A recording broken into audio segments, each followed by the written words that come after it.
We went from 215 telecommunicators to we're roughly around 120 now. We estimate cost and salary and benefits for a telecommunicator at about $120,000 a year. That's a $10 million savings in the system overall that we have today from where we were in personnel costs. That's huge because, as we know, most industry, most professions, it's the personnel costs that are huge. It's hard to put a price. Vendors won't tell you, well, if you had 18 of these and you only have two, they won't give you those prices. But one place we can measure is in network. When I started here, the network line item, telecommunications line item had $2 million in it in 2010, and we had over 75 AT&T and other accounts because of the small centers. We're down to about half a dozen contracts, and we're running about $900,000 a year. Imagine if we had to provide network to 18 geographic locations. It would be a huge expense.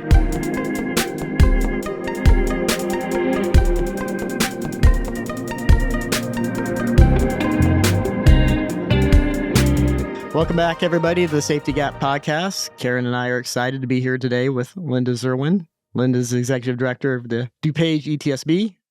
How are you doing today, Linda? Great. Thanks for having me. I'm excited to be here and talk to you. Yeah, so are we. I also want to say thank you. I'm a DuPage resident. I have 3 kids. We've lived here for 13 years and I have a lot of friends and family, and we feel safe, which is great. That's what we strive for in 911, people feeling safe. And my wife also said that to pass along that she's had to call 911 a couple times, unfortunately, and the response has been wonderful. And she's like, make sure you tell Linda.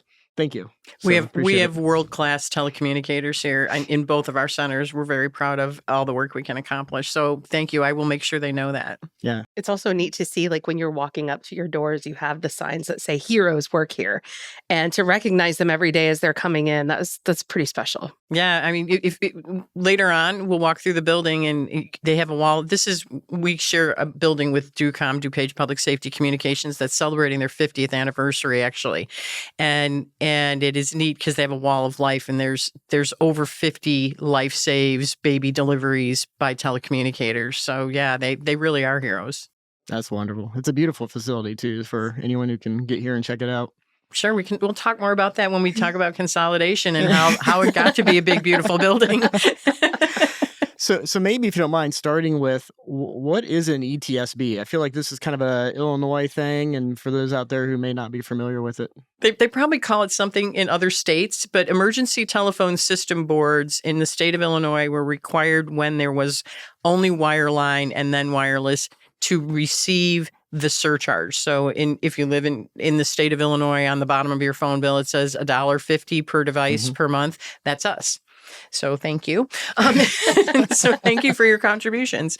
And so that surcharge goes to the state of Illinois, with the exception of the city of Chicago, and that is distributed by a very complex algorithm formula to the 911 systems. It supports the Illinois State Police for their administrative services, the state 911 administrator, and then it's distributed, and there's restrictions on what we can use it for. It's mostly equipment, telecommunicator personnel, salaries, and things like that. So that's the way that we ensure there's always something available and up to date when you need to dial 911. And we just recently, I'm on the state 911 board. I represent the 8 largest counties in the state of Illinois.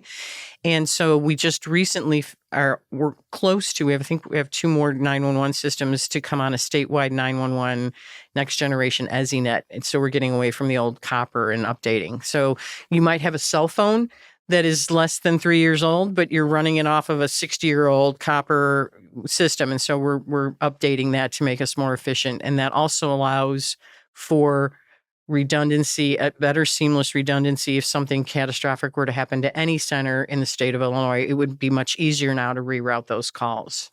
And you mentioned that the state is almost done with that.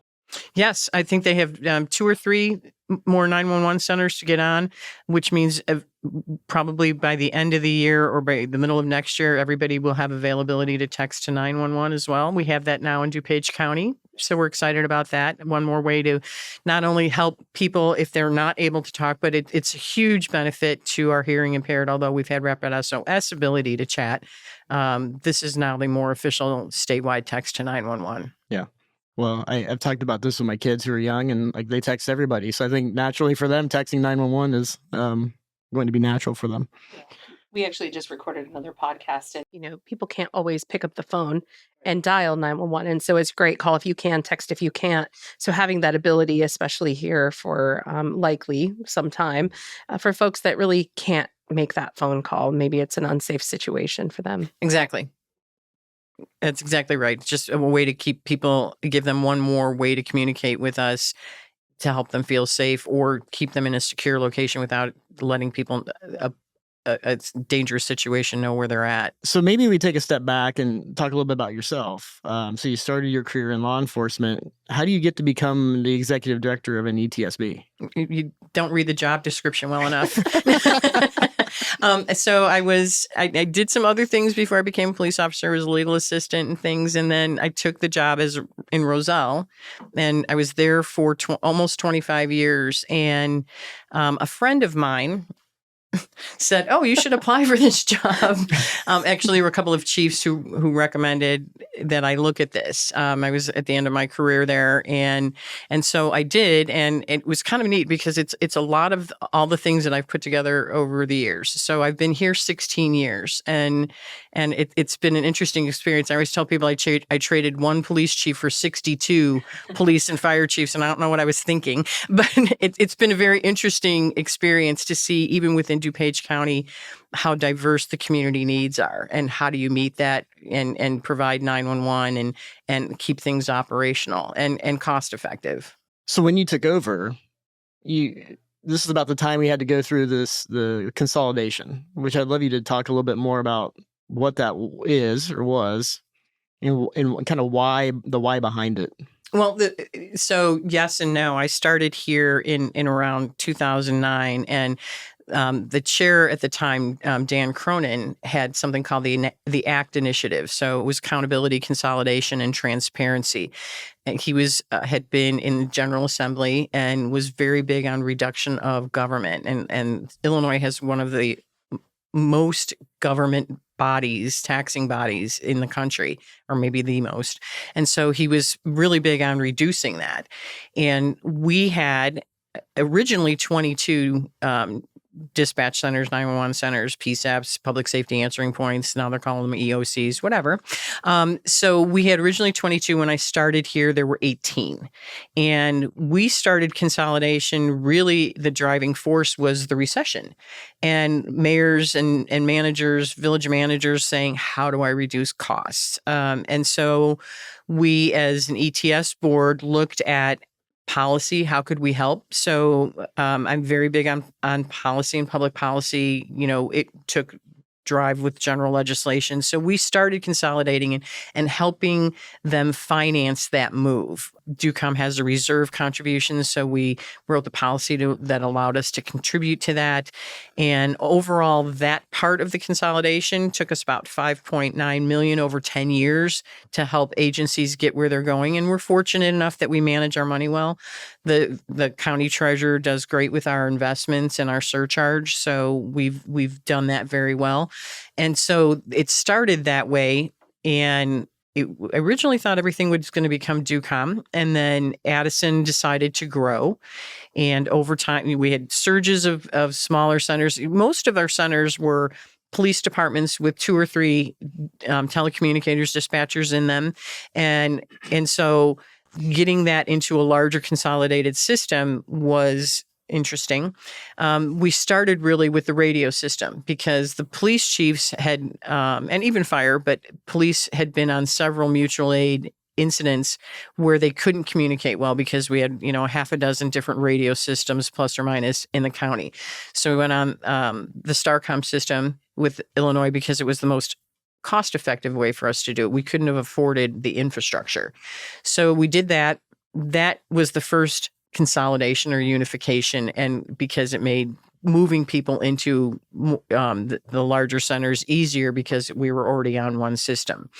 In 2016, we did a bid for a new computer-aided dispatch system, and that was successful as a shared system. Same thing.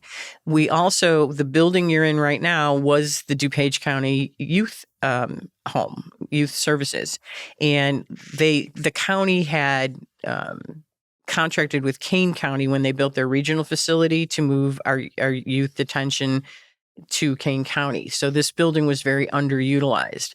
DuCom had grown so much that they had outgrown their building in Glendale Heights on Wall Street and were looking for another place. So in partnership with the county, they tore off the wings, some of the cell wings of this building, and remodeled. Like you're sitting in the original part of the building, but it's been updated. And then they built an F6 hurricane resistant, tornado resistant dispatch center off the one back of the building. And that each of the centers holds 36 positions. They're designed so that if one has a catastrophic incident, they can work for a long period of time in the other building because it's shared services. At the same time, the Village of Addison decided that they would build a new center, and they built their center large enough for DuCom to be able to be housed there. The ETSB provided some funding for both buildings, and it took us a couple of years to get it together, but each building's about $17 million. It's nice to have a county that supports 911. Yeah, and Addison took out a bond. DuCom is a cooperative government entity, so their communities that are part of that center are funding that and worked with the county on financing. The county financed it, and they were working on a payment schedule. So it's a lot of cooperation. Consolidation is about facilitating and cooperating. We had some mayors who said, I want to close, but I don't want to be the bad guy. Sure, we'll make a policy. In 2013-14, the state decided to constitute a 911 board, and we felt that we should have a seat on that board as the largest consolidated system in the state of Illinois. And aside from Cook County, the largest population. So I was lucky enough to be on that first board, and we did a 911 reform bill that took quite a bit of time, but it really updated everything. There was language on certain types of equipment that didn't even exist anymore that needed to be updated. And then I learned how disparate the state is in their funding, in their ability to do things. How do you get cable and NG 911 to farm country? So it's really opened my eyes as to services for everybody. And the state now has nine. I was surprised that in 2015, not everybody in the state of Illinois had access to E911. Yeah. So we're proud to say that's done now too. And then now we can do the new NG 911. So all of that consolidation, by the time we launched our new CAD system, computer-aided dispatch system, and we're very sporty here. We like to go big bang, and we opened the buildings and we refreshed or replaced all the hardware or upgraded it and the software. So it was a very busy time for us. And then a year after that, our last major consolidation was a countywide automatic fire dispatch. So it's automated so that it goes faster, and we've seen some efficiencies with that as well. I see questions about fire away. No, I get excited about this stuff just coming from, 911. And we had implemented many years ago before I left that digital dispatch component as well. And so I remember those times where, people didn't necessarily believe in it. And sometimes your 911 professionals think, well, now that's going to take over my job. And it's not. It's how are we affecting a faster response, an informed response, and putting that human, and I think we'll get into AI at some point, but putting that human where the human needs to be, and that is answering that call and providing the medical information. Yeah, we will get into AI, I suppose, but there's no replacement for that human in certain points. We do emergency medical dispatch, that life save we talked about earlier. There's no replacement for that. AI can only go so far in triaging that. If you ever have time to sit with the telecommunicators and just, especially the seasoned ones, the ones with a lot of experience, there do come as a telecommunicator that started with me and Roselle when she was 18, and she hate me for saying this, but she's in her 40s now. Youthful 40s. But their ability to, know what's going on, anticipate what the officers need, anticipate the equipment, hear the voice of somebody when they're calling and know it's really a stressful situation or a dangerous situation without somebody being able to say it. I can't say enough about that. AI will have to go very far to catch up with that. How do, so the consolidation seems like there's a lot of benefits. I'm sure there's a cost benefit and a response benefit. How do you get 22 different or 18 different PSAPs and 62 different police and fire departments on the same page to make that happen? That seems to be a daunting task. I can't tell you all my secrets now. You just have to listen to people. I say sometimes, there's the agenda, then there's the political agenda, the personal agendas, the hidden agendas. And if you can figure out what all those are, and, I tell people it's like a mile wide and you just keep shoving everybody till you finally get down that funnel. And the recession helped a lot because we had to find ways to be more efficient. We had to find ways to be more cost effective. We went from 215 telecommunicators to we're roughly around 120 now. That saves us, we estimate cost in this area, a cost and salary and benefits for a telecommunicator at about $120,000 a year.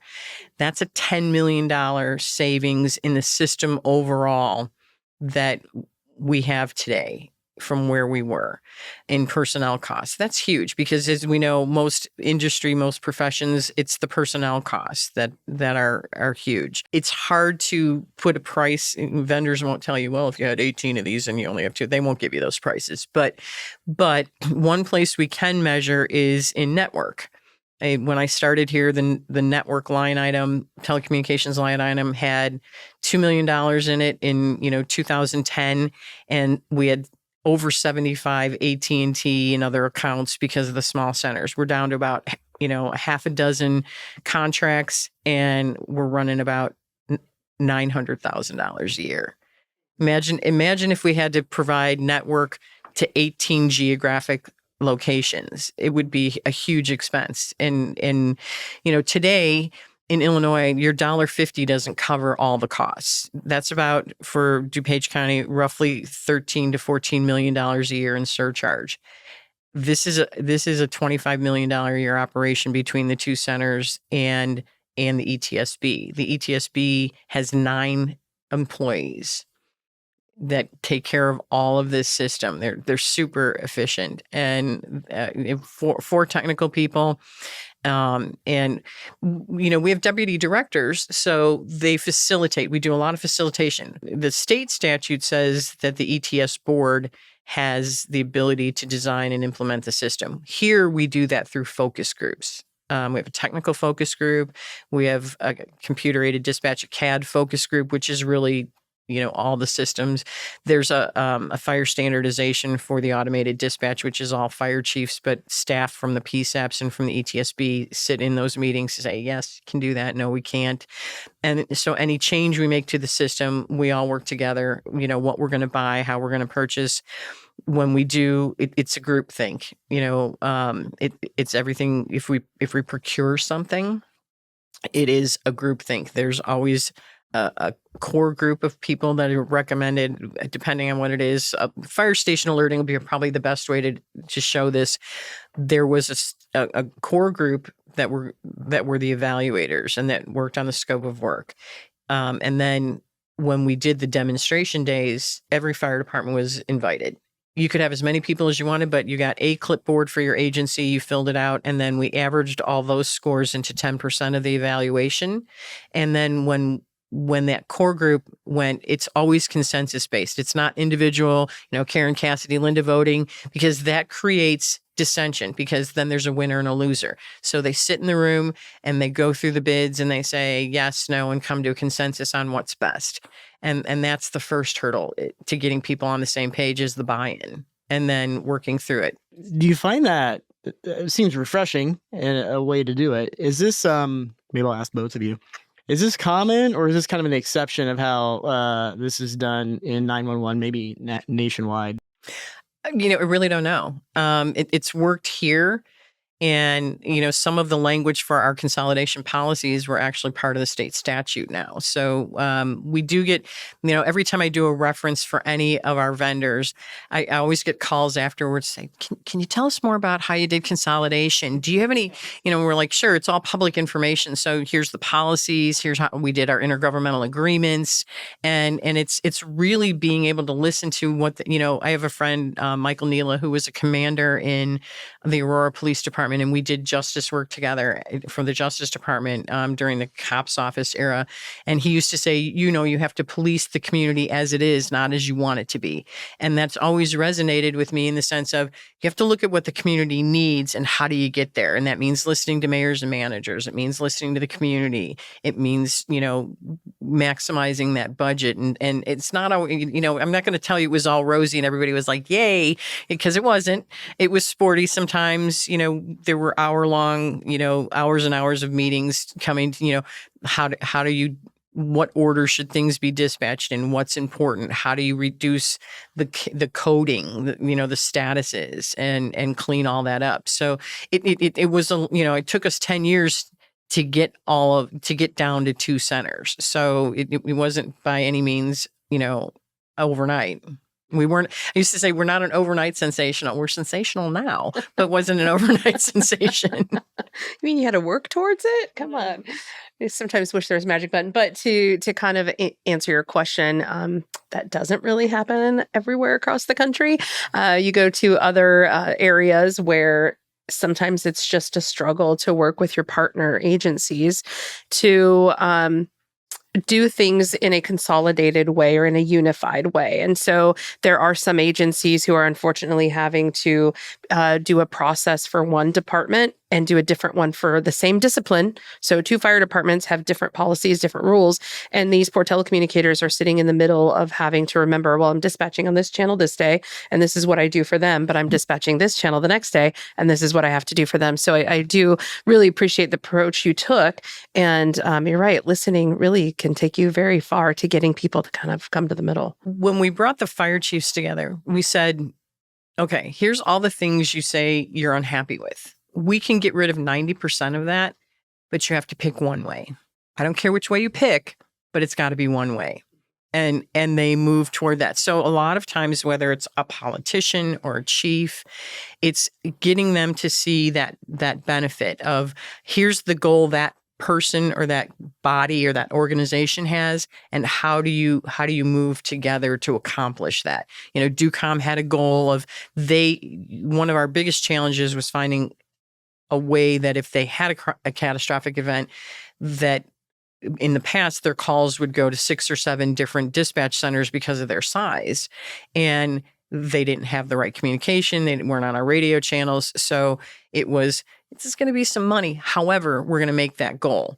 Addison said, sure, we'll build a building, 1.7 larger than we need, million larger than we need it to accomplish that goal for the county.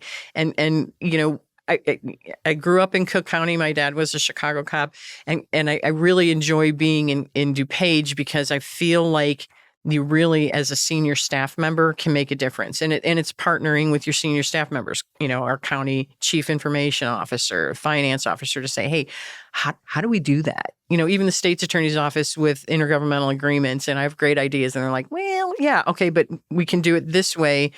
And that makes it, work. I don't want to say legal, but within the statutory restrictions that you have, counties that aren't home rule have different governance than counties that are home rule.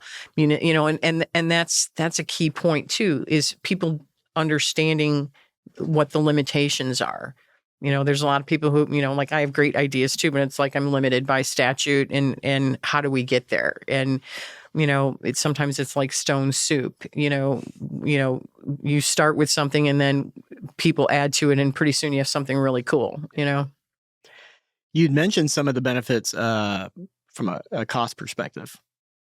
I imagine there are a bunch of benefits from response community perspective in terms of like results. Anything that you want to share, or maybe examples of that are near and dear of like kind of pre and post? I have to probably read it because I have a little sheet of paper here. You're probably wondering why that is, but because I can't remember everything. But we have been unfortunate in the circumstance, but fortunate to have an apples to apples comparison of response times and efficiencies, because they can dispatch for each other and work together, and it's a shared system. Right after we rolled out the system in Glendale Heights, there's an apartment complex with multiple buildings, and they had a structure fire with people in the building. And let me get to the numbers here because it's just that way. So in 2019, the entrapment, the Addison Dispatch Center, ACDC, I feel like I have to do that, but the Addison Dispatch Center created the call for police and fire in 13 seconds. Glendale Heights police responded in 6 seconds, and interestingly enough, it's Bloomingdale Fire there. So in 52 seconds. A year later in August, so this was in July, in August, a year later, structure fire, same complex, but different building with kids inside. And the initial ticket was created in 9 seconds. Police officers were called and responded in 12 seconds. Fire units were dispatched by DuCom in 15 seconds, and on the scene in 2.5 minutes, 2 minutes and 27 seconds. That's a huge efficiency.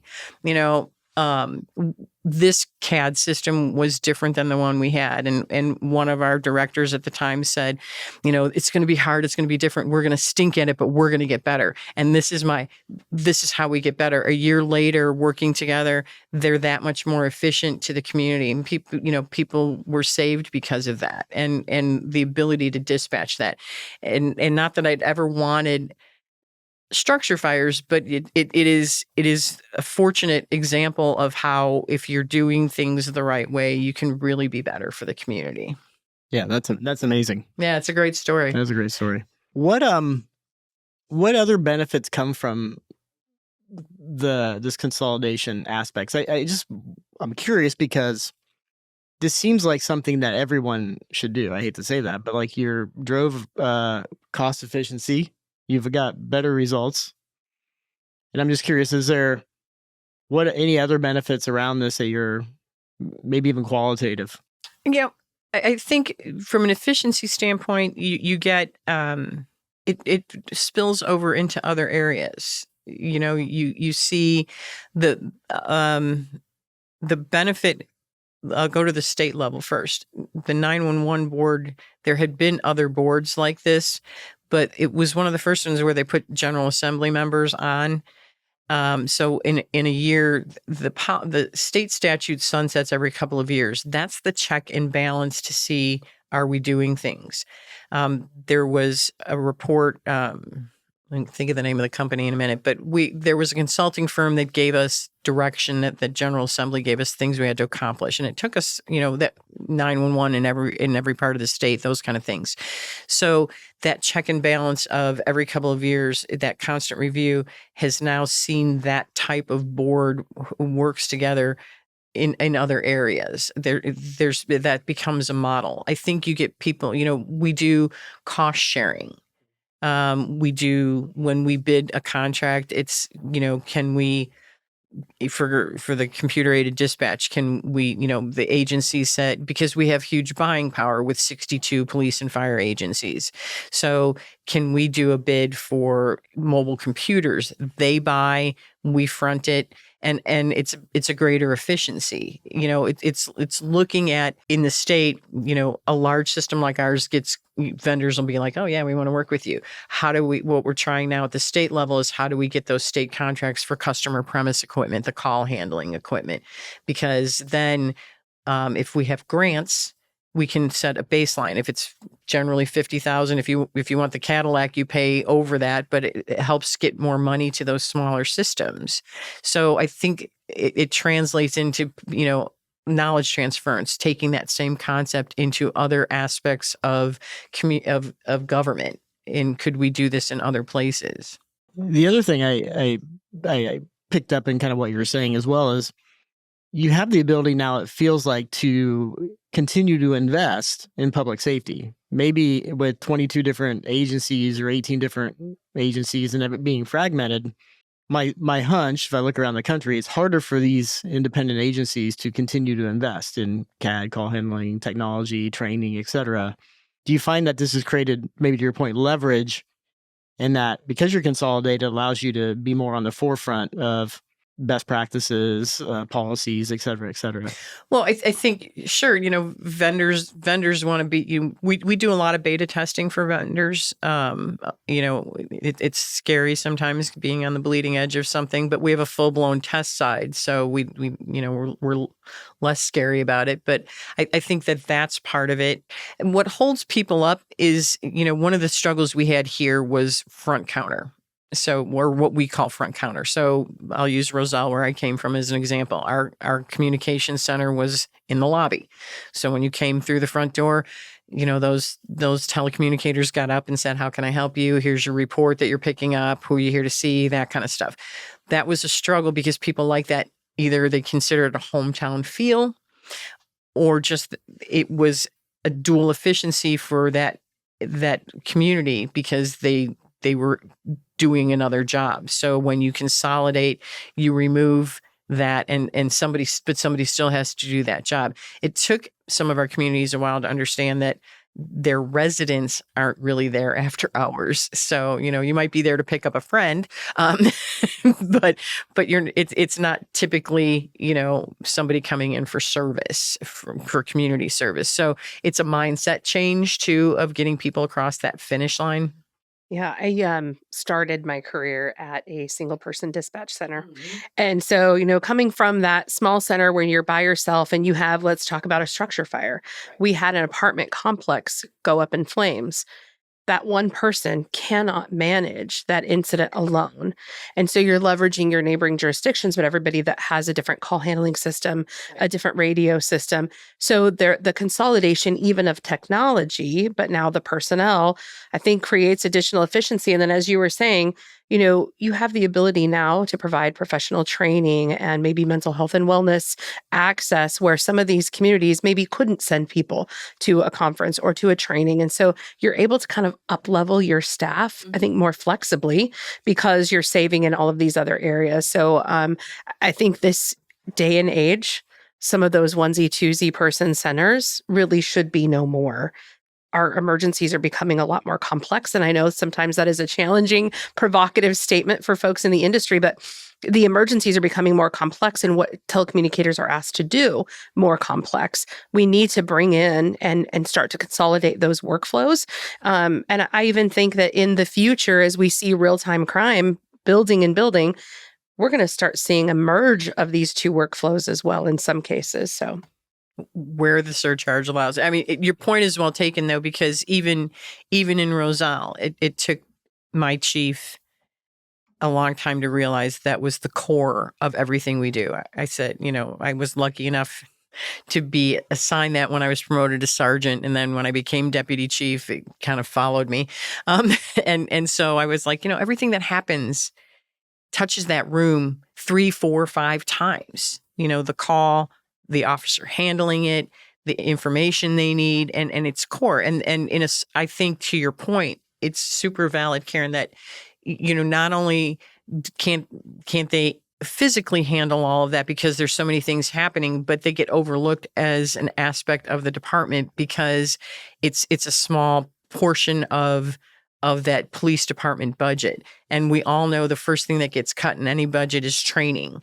And, now that the state has recognized them as first responders, you see them being put into labor law. So that's going to elevate them. But you have a highly trained, highly skilled person. So we need to help them by getting them only 911 calls and using things like 311 for support and services, because, you need to report a pothole, but it doesn't need to be that highly skilled, highly trained telecommunicator who's trained to work in critical situations, deliver emergency medical dispatch.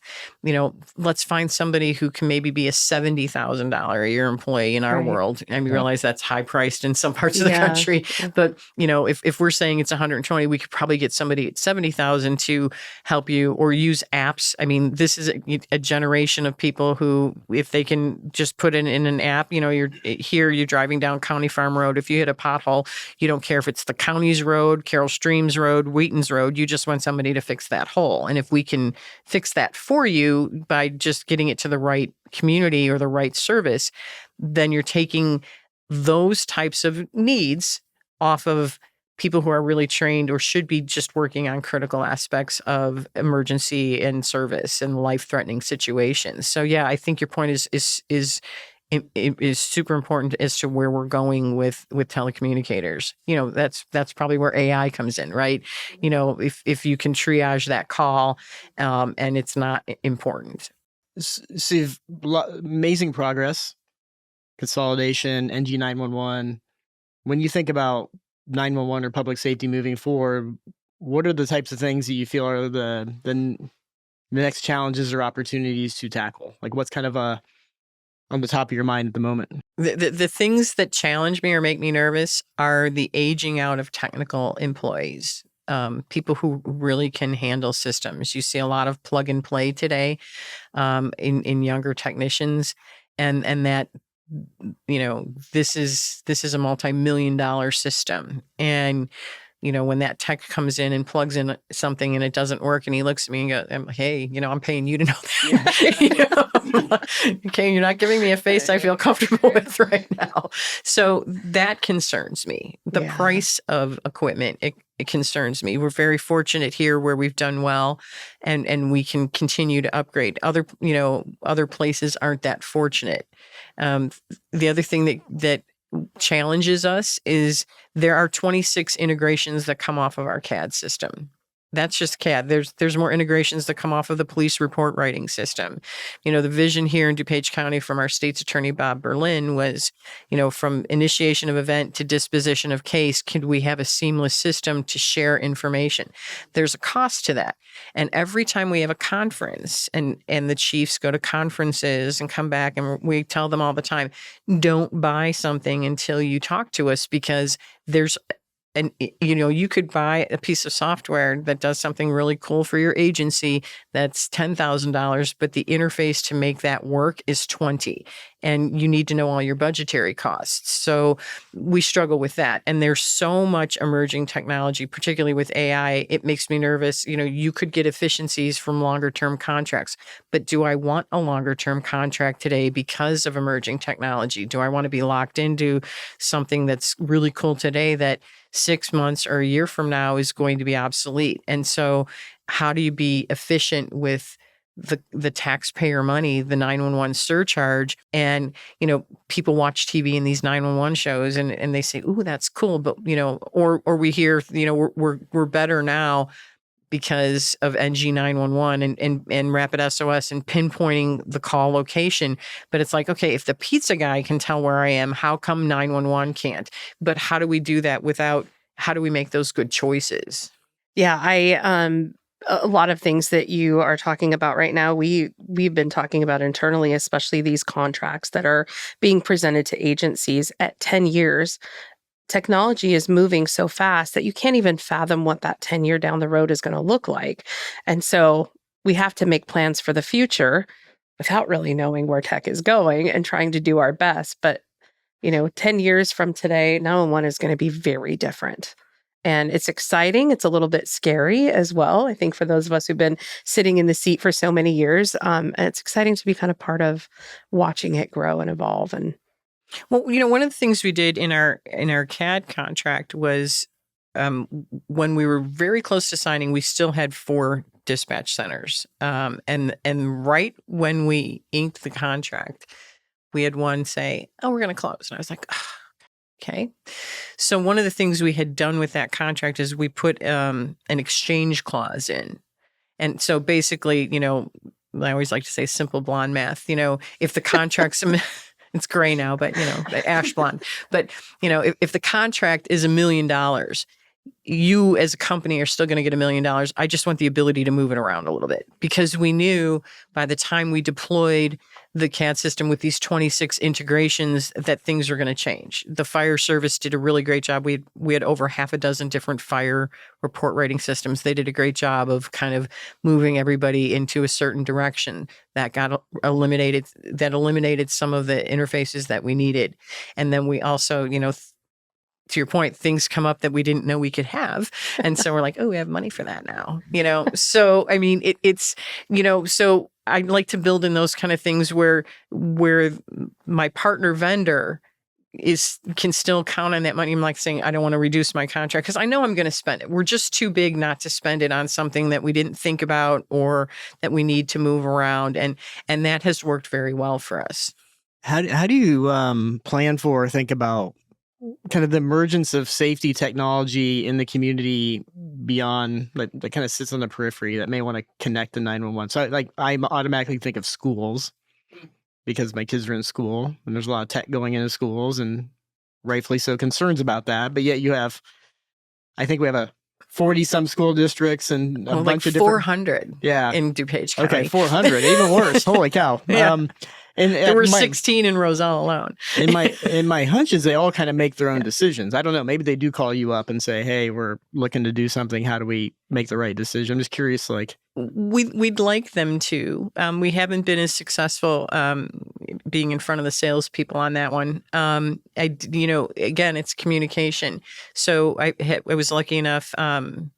Amber Quirk, our Regional Office of Education Superintendent, we have a great relationship with her. And I've gone to some superintendent meetings where, again, same thing I say to chiefs, please don't buy something till you talk to us so you know if there's hidden costs. And we've tried to, I would love to have a countywide pick one at the school level, but it's evolving. And, I'm not a fan of scare tactics when, people say you need this because what if? And one of my messages to schools when it comes to those, Blue Shield and all those places or, those different is if we can unify the system to your point of, earlier you said, well, they have to know for this community and that community, then the telecommunicators will be that much more efficient because they're using the same system all the time.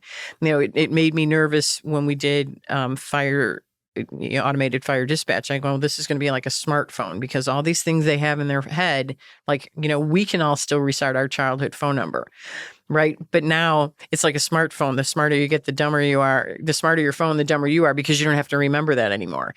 It's the same with an automated anything, when, not if, but when the system fails because, it's a hard drive and it came from a foreign country and it was never going to last forever. It still has to be replaced. So when you have to go to manual, the more simplified and clean those systems are, the easier it is for those telecommunicators to do their job when there's a failure of some kind. And so, we'd like to get, it really does come, and that's where the politics comes in of dealing, with superintendents who want to do their own thing. But it's the appeal of efficiency, and the buying power of if we do this together, it's going to cost $1 instead of $15 each, and working on that. Although, some vendors will be like, it's a state price or the national contract price, and we're not budging from that. And that's unfortunate. Yeah, I remember our school district, they put out they tell us when they're going to spend money. And they're like, hey, we're spending $1.5 million on cameras and panic buttons. And I'm like, the first thing I can think of is how's that going to connect to 911? Right. And that's just our school district, let alone the other 39, so. Or worse yet, it doesn't. Or worse, it doesn't. And then somebody at that school district has to triage that information and report it, which is less efficient, takes time, and may not be as accurate. I mean, you're dealing with people who sit in those dispatch chairs, as you know, having been one of them, where it's second nature to you. And, I've seen telecommunicators who can type on 2 separate keyboards at the same time, different information. I was like, whoa. While they're doing things, or just anticipatory, because they're hearing the call, they're typing, but they know that officer, that firefighter is going to need X, and they're already doing it behind the scenes. And if it stays local to a school district, that person thankfully hasn't been through that situation or in a critical situation. We've done school training where just the sound of shotgun rack while we're doing training or a blank shell going off, we've had teachers panic. And so, and rightfully so, people shouldn't be in that situation. And if you've never been around firearms at all, that's a natural response. But at the same time, if you're depending on that person to triage information for you, it delays the response. And it's most important to be talking to the person who has the best and most current information. So it's not always, the way that things were where maybe it was the front desk person or secretary who was calling in and dispatchers are asking a series of questions and they have no information. And so then your responders get on scene uninformed. So yes, we can have better information. That doesn't happen until we're able to work together and bring that information into the 911 center in partnership. Oh, absolutely. It's not going to work unless people want to partner. 100%. People think I have some magic wand, and it's just an ability to listen and hear what people need. Yeah, one of the things I find myself thinking about is how does the community help become more aware? Like if I explain some of this to just random parents, they're like, "Wait, wait a minute, what?" Like we put a camera in the school and we do this, and it might not connect to 911. Like there's just like a lack of this perceived safety, right? Like TV helps with that. TV that helps. Negative, We spent the money. We must yeah. be safe, versus them being, demanding like, hey, we need to talk to public safety on how schools or our communities or our downtowns or local businesses connect if they are spending the money on this type of technology. I think it comes down to asking questions and transparency. And then, the ACT initiative was right, accountability and transparency, because we need to be able to say, and I always believe in giving leaders graceful exits. It looks good on paper, but you need to be able to have a forum where if it doesn't work, there's no finger pointing. Or how do we change it? Policy is made to be reviewed. And something looks great on paper, and then in practice, we realize officers can't act that way. I remember the first policy I wrote when I took in charge of the Roselle Dispatch Center, and I brought it down, and they're like, "Yeah, that's great, except that's over there, and that's over there, and a different part of the room. We can't do that at the same time." Thanks. No communication. I'll be right. No communication. But if I would have asked them, you learn as a new supervisor, the best information you're going to have is from the people who do it.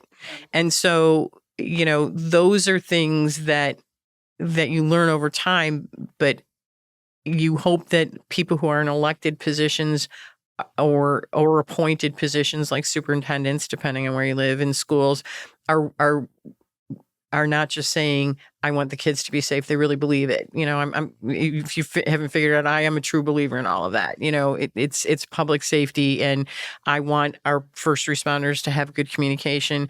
I want our citizens to be able to dial 911 and get an active response, and from somebody who knows what they're talking about. We alluded, switching topics slightly, but Sure. we alluded to earlier, AI. I'd love your thoughts on that. Like, obviously, there's a lot of hype around it, probably because of vendors like ourselves. But I would love Some cool stuff.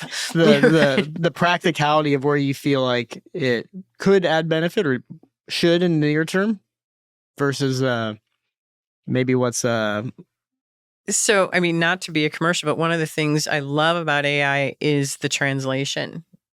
We struggle today, post-COVID, the ability to have language translators when you need them is a struggle, and it's not necessarily the vendor's fault. People, who wants to be a language translator? When do the police typically or fire need somebody? On the holidays, on the weekends, and nobody can speak every language. It's hard to find all those things. So I think that AI in language translation is like a fantastic thing coming forward. and even to the point of it can work for the first responder on the scene, because you're taking that call as a telecommunicator. It's not going to end. I'm pretty sure that officer that's responding doesn't speak that language either. Right. So then what? So I think that's an area where it's super, even to the point of the telecommunicator's language translating back to that person, and as well as the interpretation of what they're trying to say. And that to me is huge. The ability to maybe triage a call, like someone, DuPage County, because we don't have 311, people tend to dial 911 for everything because we're open all the time. And, if we can get, whether we do 311, well, I should say Naperville does, but and some certain communities have some 311, but countywide we don't have a 311. So I don't want people being mad about that. So being able to triage that, I think there's a way to go. AI has a way to go before it's really good, and somebody's always going to have to look at those calls, maybe move them up in priority and things like that. But anything that takes the weight off of a telecommunicator to really focus on what they're doing, I think is great. There's some things about it that scare me. You hear those horror stories about AI being able to breach security, and because people are overly customer service oriented and things like that. But I think or if you're old enough to remember movies like HAL and 2001: A Space Odyssey, it's like, okay, that's scary. But I think we're getting better at it, and those are the things that concern me about keeping our network safe and secure from breaches and attacks, so that you can call 911.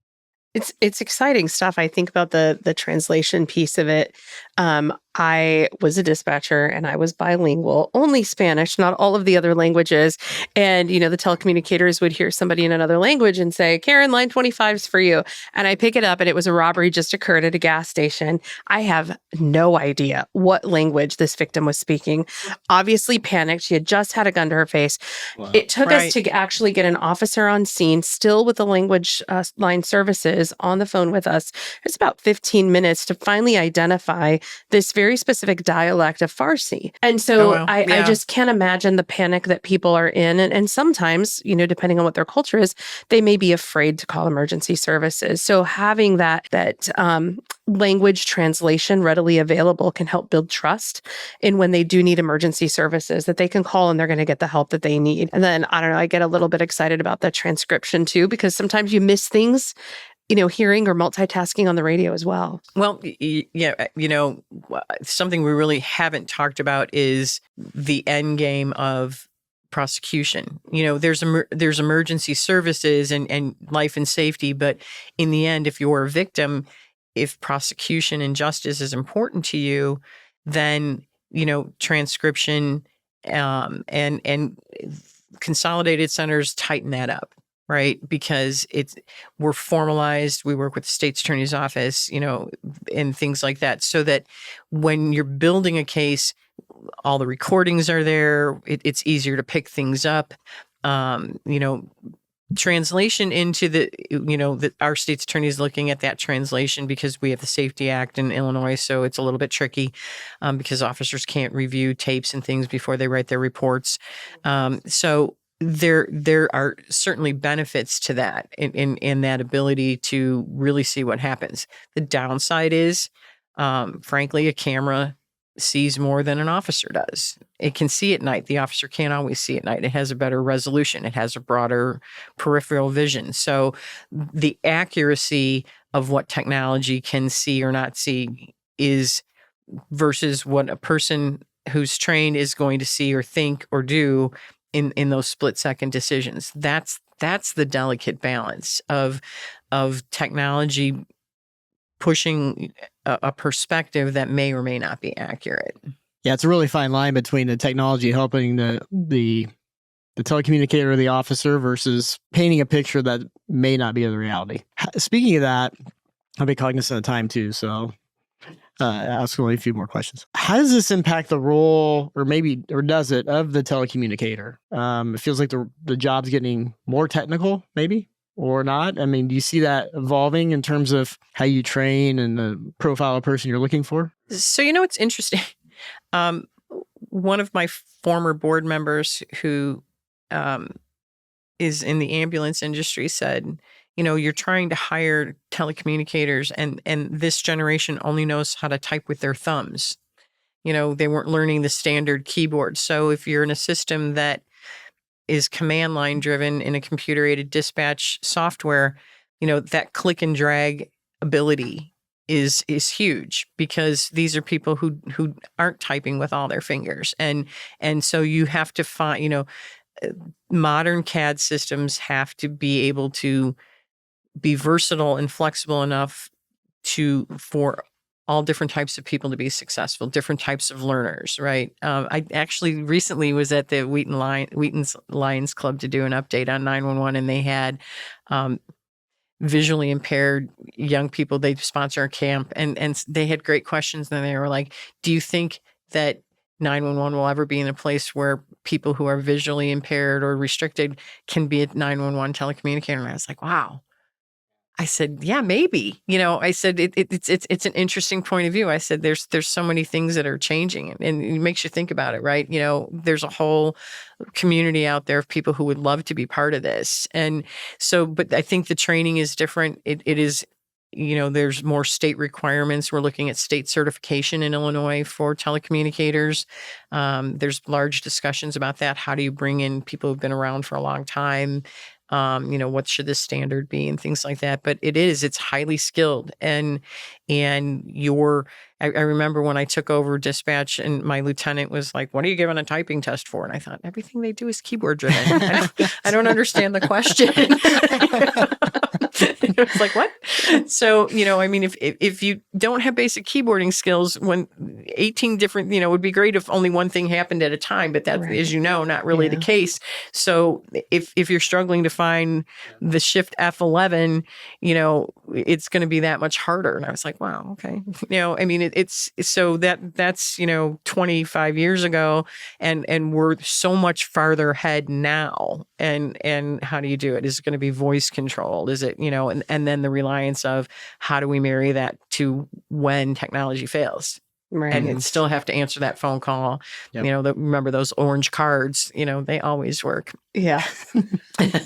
With somebody running them across the room if you Right. don't have the little machine that moves We them. had an outage, and I came in, and there was one of our telecommunicators had Post-it notes on her screen. And I was like, what are you doing? And she's like, well, that's how I know who's doing something, who's available until we get this up and running. And I was like, okay, Yeah. it's working. I'm not, Yeah. not going to touch it. But yeah, it's so you have to think it's like you can go way out there, and there's all these cool things that can happen, drones as first responders, all these things that are coming. But what happens when there's not technology? Yeah. Right. And it's not available for whatever reason, that well-placed backhoe, that takes out your fiber, it's, that's for large systems like ours, the question about in the cloud, can we do it? What happens if there's a failure? Then what? It's the then what? Because you don't get to go oops to your bosses or to the community when they can't get help when they need it. So Yeah. it's a hard decision. They talk about in tech, we're building technology for like the 8th grader. And, I have a 7th grader right now and then a junior in high school. And I think about how do they communicate? Yes, very much via text, and how you mentioned. But then there's also these soft people skills and actually having a back and forth conversation that I think there's another level of training, and maybe AI can also help them with conversational skills, curiosity, asking those questions, digging in a little bit deeper. As you mentioned earlier, like these telecommunicators are professionals. They know how to think 3 steps ahead of the officers that are going to ask that question, how to dig in just a little bit deeper to that caller. How do we ensure that the future telecommunicators, whatever this job is going to look like, have those soft skills to be able to actually interact with humans? I'd like to see vendors use AI in training so it's more interactive, more live. I remember the first time as a police officer, I did shoot, don't shoot stuff, and it was more interactive. And depending on what you did, the scenario electronically changed. It would be great to see them do that for calls because, today, even if you have that in a call, it's pretty rote.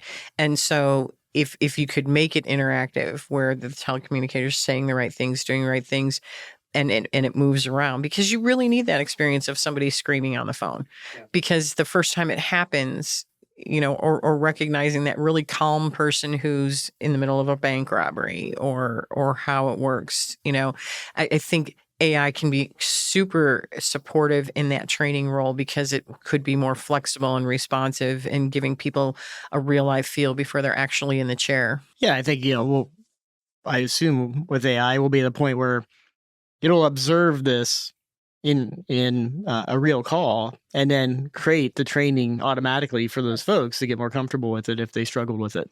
Right. You could take an actual call and work through it, but have AI as response, Yeah. Maybe to come full circle. Mhm. Obviously, you get this a lot. You mentioned this. And so folks will listen to this and they'll say, great, I want to do what Linda's done here. How, Why? any recommendations or advice for folks who may be out there thinking, this is kind of the journey I want to take our public safety in community on? I think if you see the need in your community, whether it's county level, state level, people resist regionalization. The challenge really there is, Illinois could regionalize, but where do you find directors that are skilled and qualified? So I think it comes down to, for us, we need to think about, how do we train those up and coming directors? There's a gap there that we should do. If you're in my seat and a large system, or even a smaller one, is your responsibility, it's a matter of showing people the cost savings and working through. And sometimes it does take legislation. So you have to have the right partners. So it's sometimes we're looking here when you need to look about 100 miles down the road, and it's not a fast journey at all. I mean, I've been here 16 years, 40 years in public safety, but 16 years here, and it took us 10 years to get here, and we're improving all the time. And whenever I'll have people who say, hey, how is it working? I said, well, it depends who you ask. Sure. I'm like, I have super users. I have, super supportive people. I have resistors. I have passive resistors. I have haters. You're never going to, there's 3,500 officers and firefighters in our system, plus or minus 600 to 700 working a day. You're never going to make everybody happy. Right. So that's something to keep in mind is, I always used to say, I can't make everybody happy, but I can make everybody equally unhappy, or at least equitable. Equity is a key here of, if you can't do it for everybody, you can't do it for anybody, because it's maybe the level is basic, and then you grow from there, but everybody's got to feel value in what you're trying to do. And that means you got to figure out what that value is to people, because it's not always the same thing in the same project. Just also gave some career advice there, and that you're not going to make everybody happy, and you're always going to have the haters and the. You have to have a lot of thick skin too. You're like, right. Okay, yes, it's kind of like going on a domestic. Eventually, you resolve the problem, but not not everybody's going to be happy at the end. Right? Exactly. Well, we'd love to end with, is there anything that you wish we asked you that we didn't? Oh, I don't know. I mean, this has been great. And, it's always a great opportunity to be able to talk about what Illinois is doing, how we're working ahead with things. It's, thanks so much for having me. Yeah, thanks for being on. And thank you as a citizen of DuPage. It's really impressive what you've done. Like I said at the beginning, we obviously feel safe in this community, and rightfully so. So thank you. Thank you.